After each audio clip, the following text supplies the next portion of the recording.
کہ نبی کون ہوتا ہے، نبی کس کو کہتے ہیں۔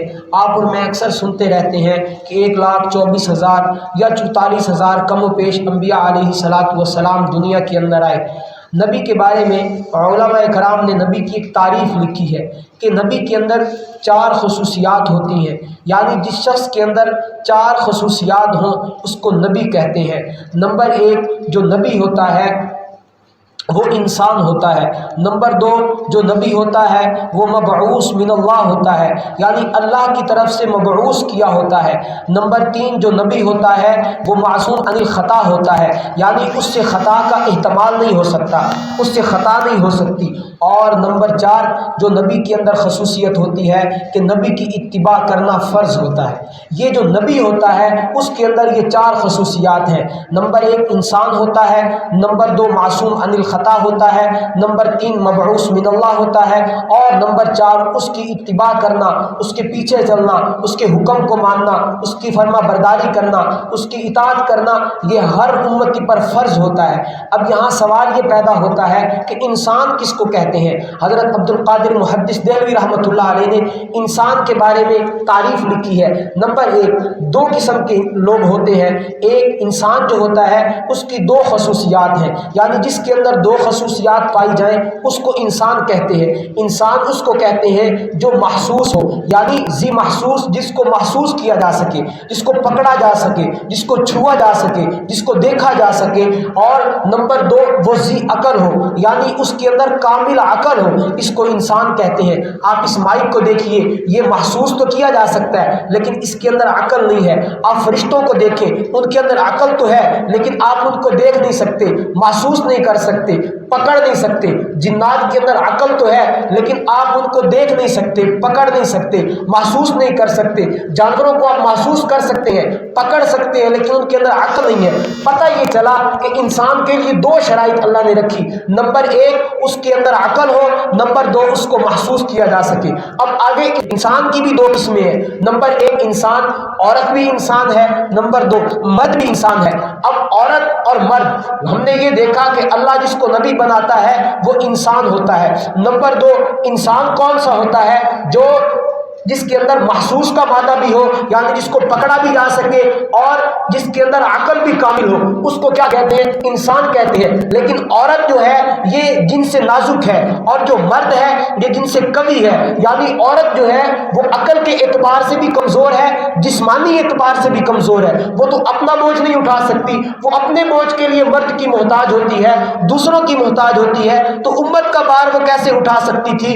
اسی لیے اللہ رب العزت نے جو نبوت کا تاج رکھا ہے وہ آدمی کے سر پر رکھا ہے۔ تو سب سے پہلی اور بنیادی بات جو میں نے آپ حضرات کے سامنے رکھی وہ یہ کہ جو نبی ہوتا ہے وہ انسان ہوتا ہے، اور انسان کی کچھ خصوصیات ہیں کہ انسان جو ہوتا ہے اس کو محسوس کیا جا سکتا ہے، وہ ذی عقل ہوتا ہے اور وہ مرد ہوتا ہے۔ نبی یاد رکھیے گا ہمیشہ مرد ہوتا ہے، اللہ عورت کے سر پر نبوت کا تاج نہیں سجاتے۔ نمبر 2 نبی جو ہوتا ہے وہ مبعوث من اللہ ہوتا ہے، یعنی کہ نبی کی جو دوسری خصوصیت ہے، جو دوسری خاصیت ہے، جو دوسری علامت ہے، جو دوسری امپورٹنس ہے وہ کیا ہے کہ جو نبی ہوتا ہے وہ مبعوث من اللہ ہوتا ہے، یعنی اللہ کی طرف سے مبعوث کیا ہوتا ہے۔ کوئی بھی شخص عبادت کر کے، ریاضت کر کے، نوافل پڑھ کے، تہجد پڑھ کے، محنت کر کے نبی نہیں بن سکتا، کیونکہ اللہ رب العزت جس کو چاہتے ہیں اس کے سر پر نبوت کا تاج سجاتے ہیں۔ اللہ رب العزت جس کو چاہتے ہیں اس کو نبی بنا کر بھیجتے ہیں۔ کوئی بھی شخص اپنی مرضی کے ساتھ، کوئی بھی شخص خود سے نبی نہیں بنتا، بلکہ اللہ رب العزت کے انتخاب سے نبی بنتا ہے، اللہ رب العزت کے چناؤ سے نبی بنتا ہے۔ جو نبی ہوتا ہے یہ سلیکشن سے نہیں، الیکشن سے نہیں، بلکہ سلیکشن سے نبی بنتا ہے۔ لوگ مل کے کسی کو نبی کے لیے، نبوت کے لیے انتخاب نہیں کرتے، جیسے آپ اور میں M P M L A کا انتخاب کرتے ہیں، بلکہ نبی کا اللہ سلیکشن کرتا ہے، خود اللہ رب العزت انتخاب کرتا ہے۔ اللہ جس کو نبی بنانا چاہتا ہے اللہ اس کا انتخاب کرتا ہے۔ نمبر 2 بات کیا تھی کہ جو نبی ہوتا ہے وہ مبعوث من اللہ ہوتا ہے، یعنی اللہ کی طرف سے انتخاب کردہ بندہ جو ہو اس کو نبی کہتے ہیں۔ कोई भी बंदा अपनी इबादत से, रियाजत से नबी नहीं बन सकता। उसकी वजह क्या है, ये समझिए कि आप देखेंगे हुजूर अलैहिस्सलातु वस्सलाम ने अपनी ज़िंदगी के अंदर एक हज किया। आप देखिए कई ऐसे लोग हैं हर साल हज पे जाते हैं, 50 साल उम्र है, 50 साल हज किया है, अब क्या ये नबी के बराबर हो जाएंगे? ऐसा नहीं हो सकता। हुजूर अलैहिस्सलातु वस्सलाम ने अपने 23 साल में नमाजें पढ़ी, एक बंदा 100 साल नमाजें पढ़ता है, अब क्या ये नबी के बराबर हो जाएगा?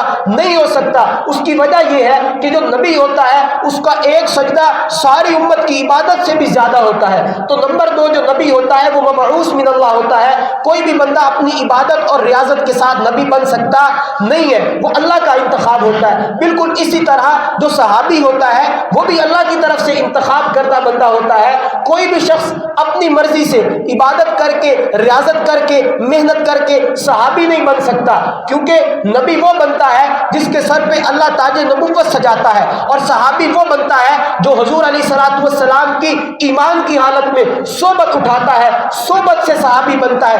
इबादत से सहाबी नहीं बनता, तकवे से सहाबी नहीं बनता, परहेजगारी से सहाबी नहीं बनता, नेक अमाल करने से सहाबी नहीं बनता, बल्कि हुजूर अलैहिस्सलातु वस्सलाम की सोबत से सहाबी बनता है। जिस तरह नबूवत हुजूर अल्लाह रब्बुल इज्जत के इंतखाब से मिलती है, इसी तरह सहाबियत भी अल्लाह रब्बुल इज्जत के इंतखाब से मिलती है। कोई बंदा मेहनत करके, रियाजत करके, इबादत करके नबी नहीं बन सकता। कोई बंदा मेहनत करके, रियाजत करके, जद्दोजहद करके सहाबी भी नहीं बन सकता। नबूवत भी अल्लाह का इंतखाब, सहाबियत भी अल्लाह का इंतखाब है। तो दूसरे नंबर पर जो बात मैंने आपके सामने रखी, जो नबी की तारीफ में, जो नबी की अलामात में से पहली थी इंसान होता है, नंबर 2 वो मबऊस मिन अल्लाह होता है। याद रखिएगा, मैं यहाँ एक बात की वजाहत किए देता हूँ। इंसान, एक आजकल एक जुमला बोला जाता है नबी हमारे जैसे, ऐसी बात बिल्कुल नहीं है। आप इस बात को खुरच के अपने दिमाग से निकाल दीजिए। मैं आपके सामने रखता हूँ, नबी हमारे जैसे नहीं होते। हाँ, नबी होता इंसान है। इंसान 2 चीज़ों का मुरक्कब है, नंबर 1 जिस्म, नंबर 2 रूह। 2 चीज़ों के मुरक्कब को क्या कहते हैं? हजरत इंसान कहते हैं। नबी के अंदर भी रूह भी होती है, नबी का जिस्म भी होता है, लेकिन याद रखिएगा जो नबी होता है उसके जिस्म की मट्टी जन्नत से आती है, और हुजूर नबी करीम सल्लल्लाहु अलैहि वसल्लम की मट्टी जन्नतुल फिरदौस से आई थी। जिस तरह जन्नत के अंदर लग़वियात नहीं है, बेहयाई नहीं है, गुनाह नहीं है, कोई भी फहाश चीज नहीं है, बिल्कुल इसी तरह हुजूर अलैहिस्सलातु वस्सलाम की जात के अंदर और सारे नबियों के अंदर, क्योंकि नबी की जो तीसरी निशानी है वो नबी मासूम अनिल खता होता है, नबी से गुनाह नहीं होता। अल्लाह नबी से गुनाह होने नहीं देता। ऐलान नबूवत से पहले भी नबी से गुनाह नहीं होता, ऐलान नबूवत के बाद भी नबी से गुनाह नहीं होता, क्योंकि नबी पैदाइशी नबी होता है। ऐलान नबूवत वो बाद में 40 साल की उम्र में अल्लाह के हुक्म से करता है, लेकिन नबी पैदाइशी नबी होता है। अल्लाह रब्बुल इज्जत बचपन से ही हुजूर से या किसी भी नबी से गुनाह नहीं होने देता। तीसरी अलामत हमने ये देखी, जो नबी होता है वो मासूम अनिल खता होता है, यानी नबी से गुनाह का सरजद होना इसका गुमान भी नहीं किया जा सकता। लेकिन नबी आप जैसा और मेरा नहीं होता। आप और मुझे पसीना आए तो बू आती है, नबी को पसीना आए तो खुशबू आती है। हुजूर सो रहे हैं, हुजूर, एक औरत आई, हुजूर का पसीना इकट्ठा करने लगी, हुजूर को जाग गई, पूछा तू क्या करती है? कहा आपका पसीना इकट्ठा करती हूँ, गरीब हूँ, खुशबू नहीं खरीद सकती, आपका पसीना इकट्ठा करके ले जाती हूँ, अपने बच्चों के कपड़ों पे लगाती हूँ। मदीने के लोग उनसे पूछते हैं, वो तुम तो इतने मालदार नहीं हो, ये इतना कीमती खुशबू इतर तुम कहाँ से लाते हो? उनको मैं क्या बताऊं कि मोहम्मद अरबी सल्लल्लाहु अलैहि वसल्लम के पसीने के अंदर अल्लाह ने वो खुशबू रखी है जो मुझको अंबर के अंदर नहीं रखी। अल्लाह रब्बुल इज्जत ने हुजूर अलैहिस्सलातु वस्सलाम के जिस्म अतर में पसीना तो रखा, लेकिन उस पसीने से बू नहीं आती बल्कि खुशबू आती है। अम्मा आयशा रज़ी अल्लाह तआला अन्हा फरमाती हैं, हुजूर के पाखाना करने के बाद, हाजत के बाद कभी मेरा जाना हुआ, मैंने वहां देखा वहां पाखाना नहीं है बल्कि जमीन आपका पाखाना निगल चुकी है और वहां से खुशबू की महक आ रही है, वहां से खुशबू आ रही है। हुजूर अलैहिस्सलातु वस्सलाम, आप और मैं भी सोते हैं, नबी भी सोता है, नबी के सोने से नबी का वजू नहीं टूटता, उम्मती के सोने से वजू टूट जाता है।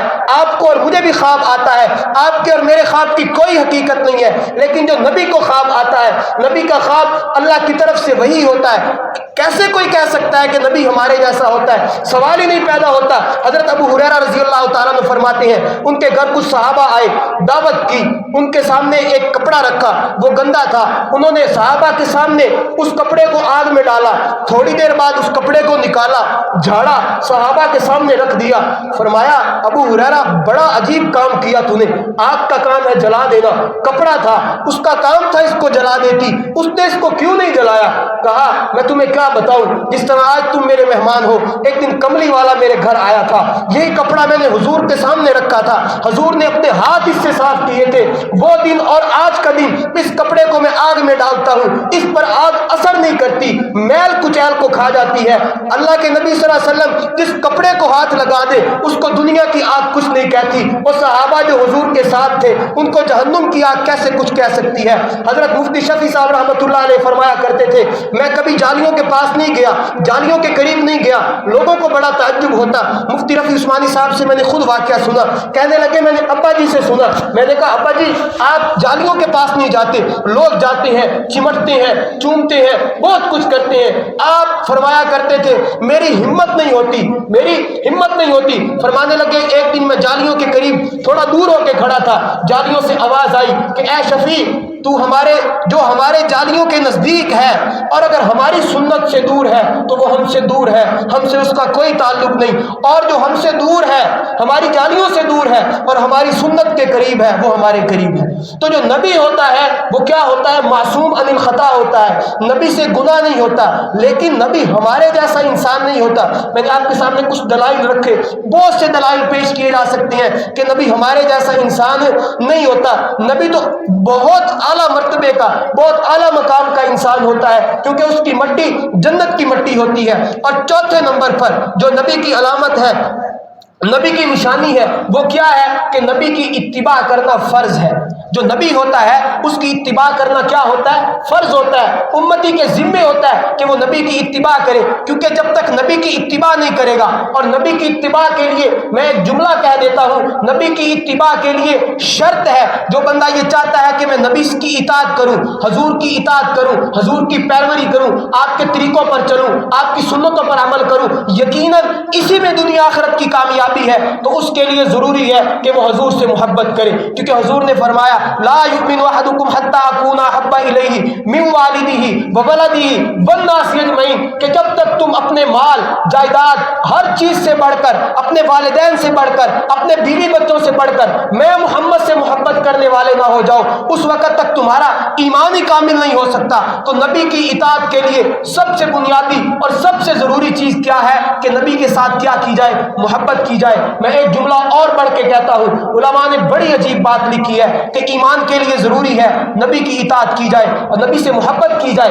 नबी की मोहब्बत, हजूर की इताअत के लिए एक शर्त लगाई कि नबी की मोहब्बत, और नबी की मोहब्बत के लिए ये अगर कोई बंदा चाहे कि मेरे दिल के अंदर हजूर की मोहब्बत पैदा हो जाए, क्योंकि यकीनन हजूर की मोहब्बत ईमान की अलामत है, हजूर की मोहब्बत ईमान की दलील है, तो वो दुरूद पाक की कसरत किया करे।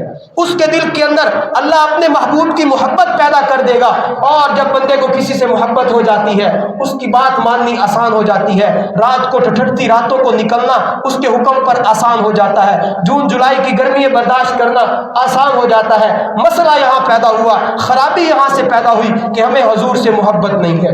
मसला यहाँ से पैदा हुआ, आज हुजूर ने अपने अहकामात का हमें हुक्म दिया, शरीयत को हमारे सामने रखा, सुन्नतों पर अमल करने का आज क्यों नहीं कर पाते? एक मुसलमान होने के बावजूद हम हुजूर की तालीमात पर अमल क्यों नहीं कर पाते? उसकी बड़ी बुनियादी वजह यह है कि हमारा दिल हुजूर की मोहब्बत से खाली है। तो मेरे भाइयों, दोस्तों और बुजुर्गों, आज जरूरत इस अमल की है कि हम अपने इस दिल को हुजूर अलैहिस्सलातु वस्सलाम की मोहब्बत से मुनव्वर कर लें। हुजूर अलैहिस्सलातु वस्सलाम की मोहब्बत को इस दिल के अंदर बसा लेंगे, यकीन कीजिए दुनिया भी हमारी है, आखिरत भी हमारी है। अल्लाह दुनिया में भी इज्जत से नवाजेगा, अल्लाह रब्बुल इज्जत आखिरत के अंदर भी इज्जत के ताज हमारे सरों पे रखेगा। सहाबा कराम ने अपने आप को सहाबा अल्लाह के नबी के सुपुर्द कर दिया, अपना सब कुछ हुजूर पर कुर्बान कर दिया। आज 1400 साल के بعد بھی ہم ان صحابہ کرام کا ذکر کرتے ہوئے اپنے ایمان کے اندر حلاوت محسوس کرتے ہیں، لذت محسوس کرتے ہیں۔ اس کی وجہ کیا تھی؟ کوئی حبشے سے چل کے آیا، کوئی ایران سے چل کے آیا، کوئی فارسی سے چل کے آیا، کوئی کسی ذات کا، کوئی کسی بات کا، کسی کا نسب نہیں، کسی کا حسن نہیں، کسی کا کچھ بھی نہیں ہے، لیکن جب حضور کے ساتھ لگا، حضور کے ساتھ جڑا، اللہ نے ایسا مقام عطا کیا۔ اللہ نے قرآن میں رضی اللہ عنہم ورضوا عنہ کہہ کر اتنی بڑی مہر لگا دی کہ میں ان سے راضی ہو گیا، یہ مجھ سے راضی ہو گئے۔ اس کی وجہ کیا تھی؟ کہ انہوں نے خود کو میرے محبوب پر فنا کر دیا۔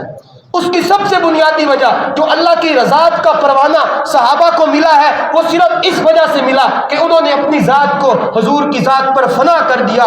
اللہ رب العزت نے دنیا آخرت کے سارے عزتوں کے تاج صحابہ کے سر پر رکھ دیے، اور ایسے رکھے کہ ایمان کی بات کی تو فرمایا ایمان جب تک صحابہ جیسا نہیں لاؤ گے میں تمہارا ایمان قبول نہیں کروں گا، اور جب تک اعمال صحابہ جیسے نہیں کرو گے میں تمہارے اعمال بھی قبول نہیں کروں گا۔ ایسا مقام اور مرتبہ اللہ رب العزت نے صحابہ کو دیا۔ کس وجہ سے دیا؟ حضور کی محبت اور حضور کی اطاعت کی وجہ سے دیا۔ اللہ رب العزت جو کچھ کہا سنا اس پر عمل کرنے کی توفیق عطا فرمائے، ہمیں صحیح معنوں میں پاک پیغمبر صلی اللہ علیہ وسلم کی سچی اور پکی محبت و اطاعت نصیب فرمائے۔ سنت